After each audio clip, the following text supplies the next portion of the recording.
Welcome to Blue Chip Now, the podcast that gives you insider access to content that we tailor specifically for our clients. Whether you're climbing the corporate ladder or just seeking smart, efficient intel, we've got the answers to your most pressing financial questions. Join us as we break down the markets, debunk the headlines, and keep you ahead of the curve. Let's dive in. Hello and welcome back to another episode of Blue Chip Now. You have Daniel Dusina. Next to me is Adam Larkin, a guest appearance on this podcast, and I'll explain why in a moment. And then further to the left, we have Dan Seder.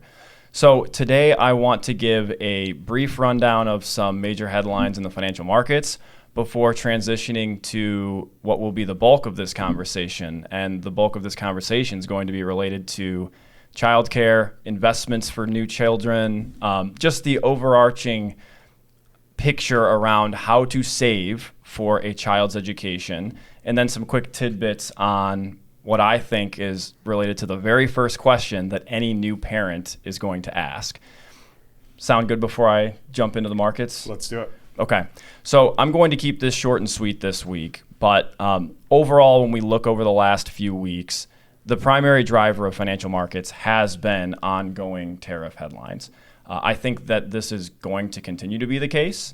So, for example, last week we had Trump come out and voice an opinion for a 25% tariff on any iPhone not made in the United States. We also had him come out and talk about a universal 50% tariff on any European Union made goods starting June 1st. That has since been pushed back, but the reason that I'm giving these granular numbers is because whatever the numbers are, whoever the target of these actions are, that's going to continue to be the primary driver of financial markets. Not only the tariffs themselves, but the reaction from an interest rate perspective, the Federal Reserve. The tariff and trade negotiation on policies are going to continue to be the driver, and that's why we're going to be, in my opinion, continuing to experience an above average level of volatility. Daniel, on Apple, so biggest one of the largest companies in the world, not the largest, right? So we're, I don't know how far off, but certainly one of the behemoths. Now the conflict between Tim Cook and Donald Trump is different than the conflict between two countries. So what's your take on what this means with Apple and what it means for the markets related to a company of that magnitude, in size? The first thing I would say is to try to slap a 25% tariff on any iPhone not made in the U.S. is a little bit silly, because what is Trump trying to do? He's trying to get production to be U.S. based, right? Yep. Well, if you are going to do that, it quite frankly is a bit impossible, because not only would it take 5+ years to get enough production up and running domestically, but even at that time, do you think consumers are willing to stomach a $2,500 to $3,000 iPhone? I don't think so. And I just think there would be such a dramatic shortfall in terms of supply availability that's enough, because of the sheer size of Apple and the presence across the consumer community. I think that's enough to not topple markets, but it would be a very, very significant detriment. Yeah, so I guess it's never a good thing when the president is attacking you directly, and particularly with a company of this size. I mean, it's just a massive company. So whether you agree or disagree with the strategy, the point that there's some conflict, I think, is unsettling, just because of the fact that Apple is so influential on the overall market returns. Right. As goes Apple, goes the rest of the market to some extent, not entirely, but it's a big enough company. I mean, at one point it was almost $4 trillion in market cap. Right. And I think this is another piece of evidence that points to what the president is trying to do. I mean, you can liken this back to like a Game of Thrones-esque or medieval type approach, where it's Trump speaking directly to CEOs, saying bend the knee, more or less. And whether or not you agree with that approach, I do think that's a part of what he's trying to do: assert dominance and establish a relationship with some of these Fortune 500 companies that put him in the driver's seat. And he wants to make sure that they know that. Again, right, wrong, or indifferent, that's just kind of how I see it. And anytime you're playing with any of the largest 5 companies in the world, there's going to be knock-on effects. Yeah, and just to be clear, if it was a company of a fraction of the market capitalization, so the size of the company, if it was Home Depot, the difference that conflict with Home Depot would have, the impact that a struggling Home Depot has on the overall markets compared to a struggling Apple is significantly different. Right. Apples and oranges here. So I guess that's enough. I just wanted to make sure that we touched on Apple just because it's so near and dear to all of our hearts and part of everyday life. Absolutely. So you might be wondering why we have this beautiful guest speaker on today, Adam Larkin.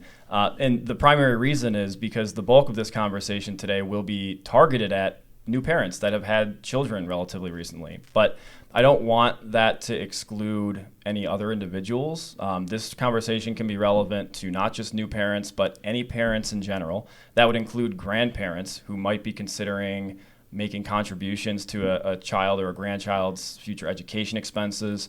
So this should be an evergreen topic that is, although targeted towards parents and new parents, it shouldn't exclude just about anybody from taking meaningful takeaways from this conversation.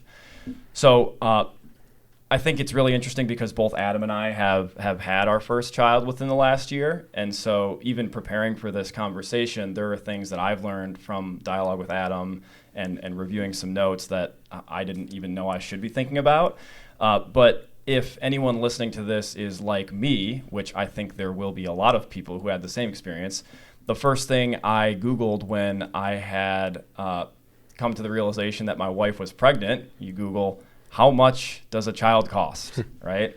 And you can look at it or try to find information on that on a monthly basis, and you get a billion different answers.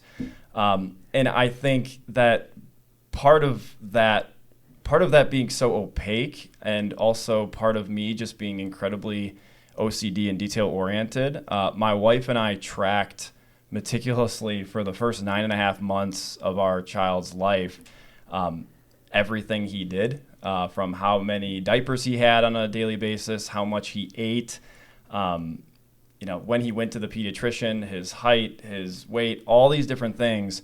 So part of the reason I wanted to do that was because then you can start to back into how much does a baby actually cost on a monthly basis, at least for the first 9.5 months of their life.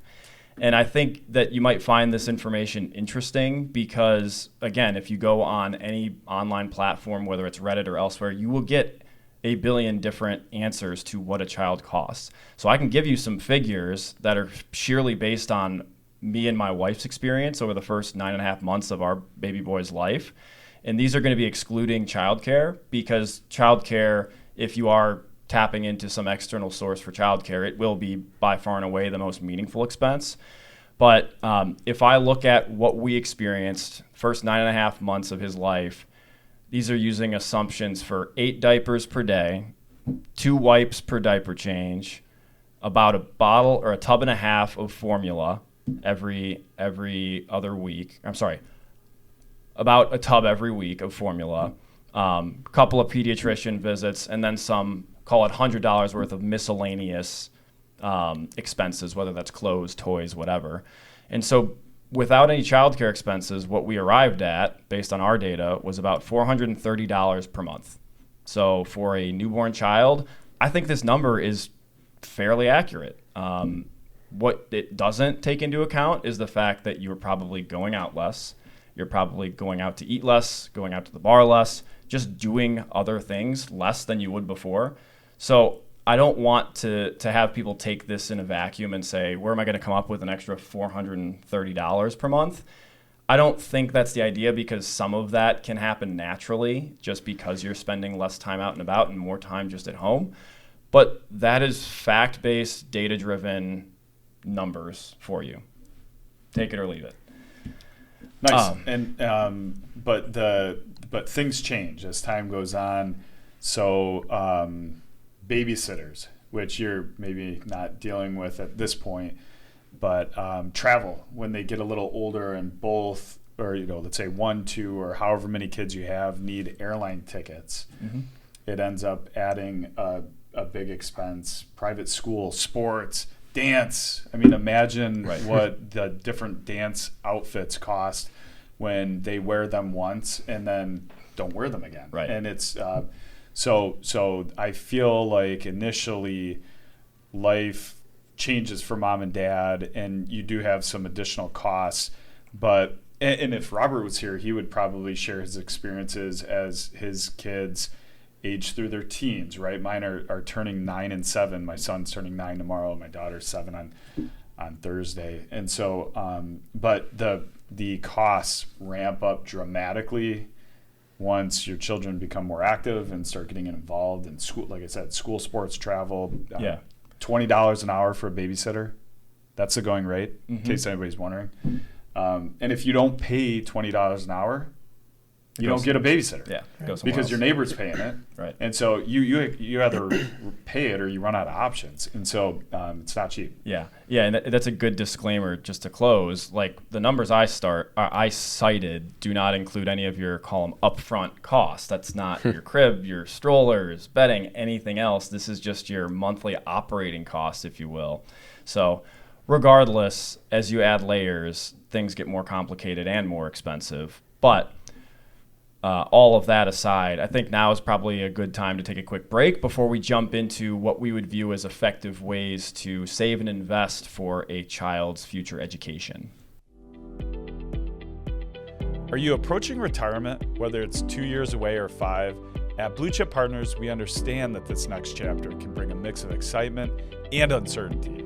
Transitioning from a regular paycheck to relying on your savings is a big adjustment. And without the right guidance, it can feel overwhelming. But retirement is about more than just money.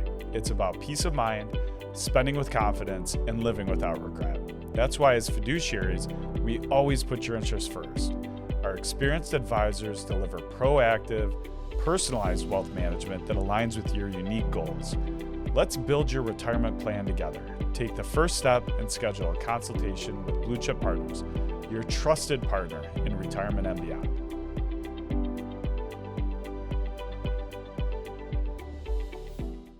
Okay, welcome back. As I mentioned before, we have Adam Larkin here. Adam Larkin is one of our financial advisors here at Blue Chip Partners, and him, along with myself, a relatively new parent. So who better to talk to about the optimal ways to save and invest for a child's future education? There is clearly a growing cost of college, right? Yep. Growing well above the rate of inflation, at least that has been the case. And so plain and simple, I think everyone realizes how important it is to save for a child's future education, but there's this ongoing question in probably the back of every parent's mind: what is the best way to save for a child's future education? Everyone should be familiar with the 529 plan. Maybe you aren't, but I think I'm going to start this conversation off with a very blunt question, Adam. What's the best way to save for a child's future education? Yeah, well, the answer to that question is that it depends. There's not a one-size-fits-all answer to this question. And I would say also the other thing to consider is whether or not you want to be saving for education at all, or if you'd be preferring to save for other items. Maybe you want to eventually help your child put a down payment on a house or to fund their own wedding as opposed to paying for their own education. I've certainly heard some differing opinions on whether or not college will continue to be, sort of this institution that it is now, and sort of this expectation for all kids that are graduating high school as kind of the logical next step. If the price continues to increase, I've heard of plenty of people who are thinking, maybe working in the trades will be the way of the future instead of choosing to go to a university for 4 years, as most of us have done. So there's a lot of different ways to approach this. There's a lot of different things to consider, either as a new parent or a new grandparent, but lots of different things that you could do. And so that's kind of what I wanted to get into first. I wanted to talk about some of the questions that you probably want to be asking yourself before deciding on the right ways to save for your kids or for your grandkids. So the first is what I had mentioned. How do you want to use these funds? What are you hoping that your kids are going to be using this money for? The second is, who do you want to have control of these funds? There's different ways for you to save where you retain control of the money. There's other ways that you would essentially be handing over control of those funds. And it's not immediate. I wouldn't be giving my 3-month-old daughter that money right now, but I could be transferring it to her name so that when she reaches the age of majority, that money would legally be hers. So the other questions that you want to be asking yourself is, do you anticipate that you'll end up with a taxable estate? Meaning, could you be taking advantage of making a gift each year up to the annual exclusion amount? Where are you in terms of your tax bracket right now? Are you looking for a tax advantageous way to save? And then whether or not you think that you'll need some financial aid or your child will need it, because there's different considerations you would have based on the way you save. So those are clearly some of the what you would call key considerations, right? Yes. The questions to ask yourself when you're considering different options for saving for future plans, if Yes. you will. Maybe if we just drill down into the nuts and bolts of maybe the most common in education investment related vehicle, the 529 plan. Can you Yep. talk about how that would pertain and I guess what buckets would that fill in Yep. for some of those key considerations that you walk through? Absolutely. So the 529 college savings plan is meant specifically for education. So this is one where if you were considering trying to put money aside to help for a wedding or for a house down payment, this might not be your best option. These funds are meant specifically for education. But because they're set up for that specific purpose, you receive this tax advantage, right? So you're able to put some after-tax money into a 529 savings plan. Depending on the state you live in, there may be some tax advantages or tax credits that you get for making those contributions. But those funds are allowed to grow tax-free, tax-deferred, until your child reaches the age that they would be going to school. And so long as those funds are used for qualified education expenses, then they also are, you don't have to pay tax on any of the growth in that account as well. So you get the tax advantage by saving into these plans. Now, like I said, it's meant specifically for education. If you ever wanted these funds back, you would have to pay a 10% penalty on any growth in the account, and you'd also have to pay taxes on that account. And it's important to remember that that's only on the growth. So if you deposited over the years $50,000 into a 529 and it grew to $55,000, the $50,000 is not taxed nor penalized, right? So there's only a 10% penalty plus tax on the $5,000 of gains. So the vast majority of that money is still accessible. It sounds worse at a surface level than it actually is. Not that 10% plus tax is insignificant, but it's just on the gain. It's not on the whole amount. And I think that can be missed. That's right. Are contribution limits, do those exist for 529s? They do, yep. So there are some contribution limits. The one that's well known and talked about, so you are able to pull forward 5 years of your annual gift exclusion amount. So this year in 2025, the maximum annual exclusion amount is $19,000 per if each parent wanted to give, so per parent, and then per child. So if you had multiple children, so you could do $19,000 for both each of the two spouses to each kid that they have. And then you can pull forward 5 years worth of those contributions to do in one single year. Yeah. That would be for somebody who's interested in depositing more of a lump sum into a plan so that the tax deferral and the compounding of the money can start sooner rather than funding it year by year. That's right. Yeah, that makes sense. Yep. Does that account for, let's say, okay, so each parent can give that 19 to meet that kind of threshold. Mm-hmm. Let's say a grandparent wanted to make a contribution as well. How does that come into the fold? Like, would that technically, would that be attributed to a parent, or how does that work? How does that exclusion? No, that would be the grandparents, that they would be able to make their own contribution. Got it. Okay. So yep, they can do their own. They have up to $19,000 themselves as well. Okay. So last thing that I wanted to mention about these 529 plans is what you would do if you were ever to overfund them, meaning you saved up more than what your child might need for college. So The first option is that you could always retitle them into the name of another familial beneficiary. So Brother, let's say sister, grandchild. So if you are a new parent, say I was saving for my daughter, I overfunded her 529. Whenever she were to have kids, if I wanted to retitle into the name of her kids, I could do that as well. Got it. Okay. So kind of a gift for her.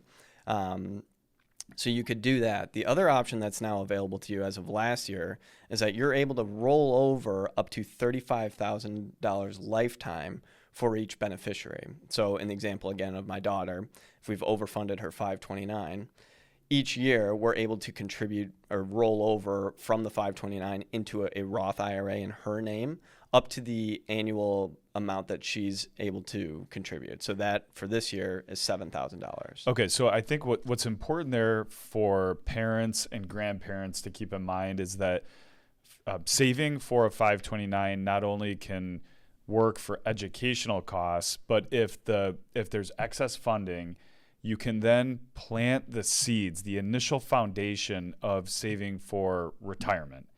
And as long as you're following the general rules, you can move a portion, some or all of that savings that was initially meant for education over to retirement. That's really cool. I feel like that's a unique feature, an enhancement to the 529 structure that didn't exist. I think was it just over the last couple of years? Last year. Yeah. So it's a new feature, and I think it's fantastic. Yeah. So not all is lost, right? It doesn't have to become this account where if you don't, contribute to it perfectly, that it's lost, or you would have to pay penalty to get some of the growth back out of the account. You can either retitle it into the name of somebody else, or like you said, you can start to help your children save for their own retirement. That's great. So I think the 529 is probably the most well-known Yes. vehicle for saving for future education expenses. What other options do you think should be considered? So things like UTMAs, Yep. right? Do you want to talk a little bit about those, Yep. the differences between that and a 529, pros, cons, et cetera? Yep. So an UTMA account does not have the tax advantage of the 529. It's also a transfer. So UTMA is Uniform Transfer to Minors Act account. So you could set up an UTMA account where you could make contributions, but you are making gifts to that child. So like I had mentioned briefly before, if I chose to set one of those up for my daughter, I could make contributions to it, but I'm now gifting this to her. Those assets are legally hers. I've transferred them over to her. She won't be able to access them until the age of majority, which in Michigan is age 18. But at age 18, that money is hers. I've relinquished control.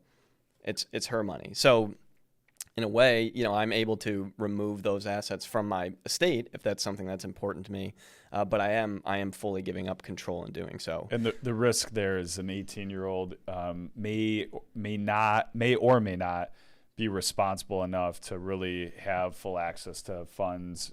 They're the classic story, they go off and skip college and buy a Corvette or something like that. Right? Well, and that's the other important piece to the UTMA is that these funds are not tied to education in any way. They could be used for education, but that's kind of the nice part of the UTMA is that you can use these funds for anything you like.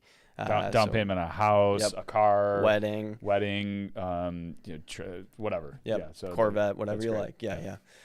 So that is sort of the nice part about the UTMA is that let's say you were to have feelings that college isn't going to be in 18 years what it is now, and you wanted to have some freedom with those funds, you would consider an UTMA rather than a 529 because you'd rather them have those dollars to be able to spend elsewhere. Right. So it's just the way I would kind of interpret this is that the UTMA is something that if more flexibility is desired, that's probably a better route for you. Yes, right? That's right. With, like Dan mentioned, the key, kind of drawback to that being that at age 18, they have unfettered access to this money. So the last thing that I want to bring up about the UTMA that differentiates it a little bit from the 529. So the 529, as you're contributing to it, so say I was contributing for my daughter, I'm still legally the owner of those dollars. So that 529 is still owned by me. It's technically considered, for the purposes of financial aid, a parental asset, which, as it stands now, parental assets carry less weight than children's assets when determining the amount of financial aid that you might get. And UTMA, on the other hand, that's considered a child's asset. Right. So again, if you're concerned about the amount of financial aid that you might qualify for, if you were to move money into the UTMA, that UTMA is going to carry a little bit more weight, which means that you're going to qualify for less financial aid because again, the money is legally the child's. Yeah. So that's another key consideration. If you're able to start saving in some way, but you still think that you'll need financial aid later on down the road, this is something you'll want to be aware of. So those are very clearly, I guess, vehicles that are dedicated to some future spending requirements, whether it's education specific like the 529 or kind of product or whatever agnostic for the UTMA. What about other ways? I mean, other account structures, just a simple brokerage account, just instead of using the 529 and rolling it over into a Roth IRA, why not just go with a straight Roth option? I mean, right. How else can people think about other ways that are on the table to Yeah. save for future expenses? Yep. So one quick, I'll just kind of provide this clarification. So for the ability to make contributions to a Roth IRA, the person that would own that Roth IRA would have to have their own income. So even when you do this rollover for the 529 to the Roth IRA, the child at that point should have some level of income up to the annual contribution limit amount. So they will need that income. That's why right now, if I were to try to set something up for my 3.5-month-old daughter, she has no income this year. She's not going to report any income, which means that I cannot contribute to a Roth for her. I can contribute to my own, but not for her. You didn't set up the S Corp and pay her as an No. employee yet? Okay. No, not yet. She's not ready to work, I don't think. So yeah, there are a few other ways, and I guess I'll peel back the curtain a little bit on my own life. Let's say you just have different things going on in your life. So we had our child, and within a month of having our child, my wife and I decided that we were going to buy a new home as well. So we were obviously trying to find more space for ourselves. We spent more money on a home that we thought was going to be adequate for us for the next 20 years, right? So we're stretching ourselves a little bit financially right now because we wanted to find our way into this bigger and better home for ourselves and for our family. And so when I started to have these conversations with my wife, and we were talking about the 529 or the UTMA, and I was explaining to her that if we were to contribute to a 529, really you're not supposed to pull the money back out because of the implied penalty that you might have, or the UTMA is a full transfer. That money is no longer yours. And she kind of looked at me and said, well, then why do we need to contribute to those accounts at all? Why don't we just keep the money sort of as our own, and we can invest it and just sort of earmark it for college one day, or just to help our daughter pay for things? I was like, well, that makes a lot of sense. We're in a position right now, we're not feeling ready to sort of hand off money to our child if it's not needed at the moment. So what we had kind of looked into is that there are two different options I'll go into. One would be you could set up a brokerage account. You could set this up to be a joint account between you and your child. That way you would always have visibility to the account. So even when they do reach the age of majority, technically, legally, they would have access to that money at that time. But you as a joint owner, you could have some say in whether or not they should have full access. You could beat them to the bank and Yeah, get right. you out all first. Yes. So that's kind of the idea, is that you still have visibility into the account. Yep. You're not completely handing over those dollars, but that would be one way. You could also set up an individual account if you wanted. So let's just say I wanted to set up an account on the side that was only in my name, but my wife and I knew that account with that specific account number, that was going to grow just like any other brokerage account, right? We'd have to pay capital gains eventually if we wanted to take, the growth from that account, but we could set it up in our own name, and we've sort of earmarked that as like, hey, we just want that to grow longer term. And the joint account, where that really comes into play, is it's beyond the baby stage. It's when, and even my son, who's getting there slowly but surely, his piggy bank, I think he has, $500 or whatever that he's accumulated over the years. I mean, it's pretty impressive in one regard. And so it's for the child who's 9, 10, 11, 12 that has $1,000 and says, I want to invest. Well, you don't open up an individual brokerage account for a 9-year-old. Mm-hmm. What you do is you open up a joint account with mom or dad Right. with the 9-year-old, and then mom or dad could put together an incentive plan that says, well, if you put in 1,000, I'll put in 1,000, and then we start That's right. playing in that game together. Yeah.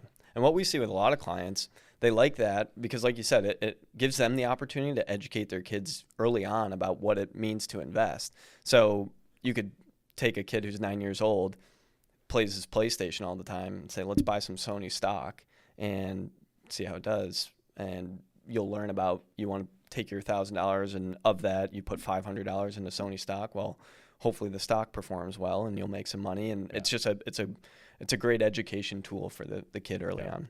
So Got it. Nice. The last option that I wanted to mention is that you could also continue to contribute to your own Roth IRA. So in this case, if I were thinking that I wanted to save money for my daughter's education, I could contribute to my own Roth IRA, of course, subject to the same limits that we had talked about earlier.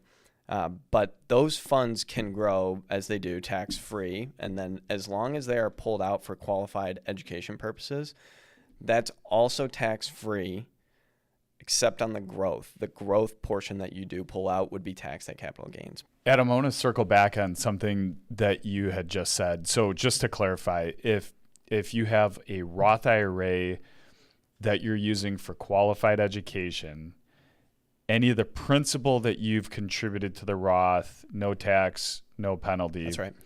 But you had mentioned that there was some tax on the gain. There's no penalty on the gain, but there is some type of tax on the gain. Can you go through that one more time? Yes, and sorry if I misspoke, but that the gains on that would be not at capital gains rates. It's at ordinary income. So if you were to tap into that growth, the growth piece itself will be taxed at ordinary income rates. But the main point here is that you're exempt from that 10% penalty, even if you're under the age of 59 and a half. Got it. Thank you.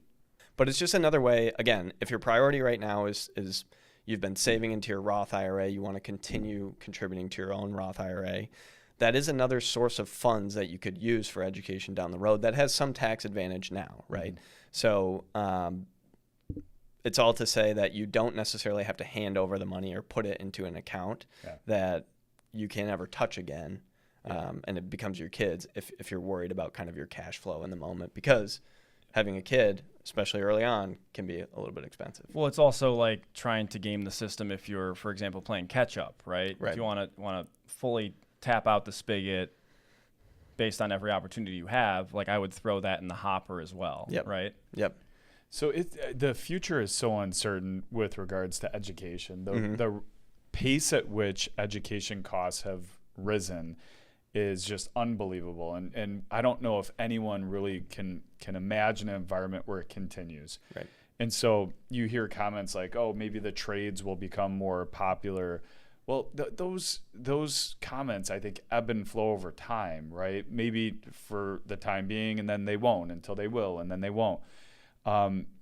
Education now with virtual being post-COVID, the virtual world looks totally different than it did pre-COVID, right? Yep. And virtual options. And frankly, even some of the big companies out there like Apple, who may one day offer Apple University as a competitor to the public institutions or private institutions. And so I think the landscaping is going to be ever evolving. What I take from this conversation is that there's options. So whether you're a grandparent, a parent, someone who's trying to help fund the future of your loved one, your younger loved one, there can be options that are more geared towards education. There can be options that are geared less towards education, but you have options. Yep. And so what do? You talk to your financial advisor, right? Yep. You sit down and you get a breakdown of what is important to me or to you or to that child or the family. What are the options? Let's go through them. Let's vet them out and help you make a responsible decision. Yeah. And I think, so two things. One, you're not making an all or nothing decision here. Yeah. So that's the thing, is we have these different options for where you could contribute and save. There's nothing that says you're only able to do one. If you wanted to do some into a 529, but because you didn't want to overfund it, you're also putting some in an UTMA so that they have some money for the first down payment on their home, they can do that. The second point I wanted to make is that it is oftentimes a very values-based question.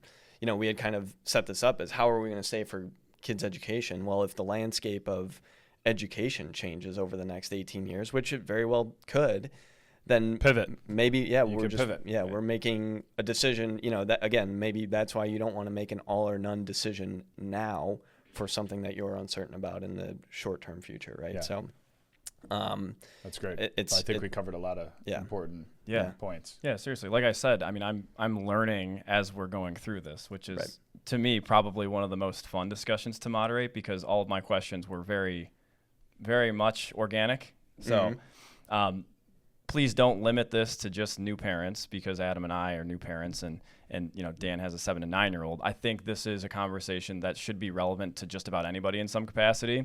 So do feel free to forward this along to anyone that you think would benefit from it. Before we wrap, anything else to close out on? I think we covered it all. Okay. Well, thank you guys, as always, so much for joining us. We very much look forward to speaking with you again soon.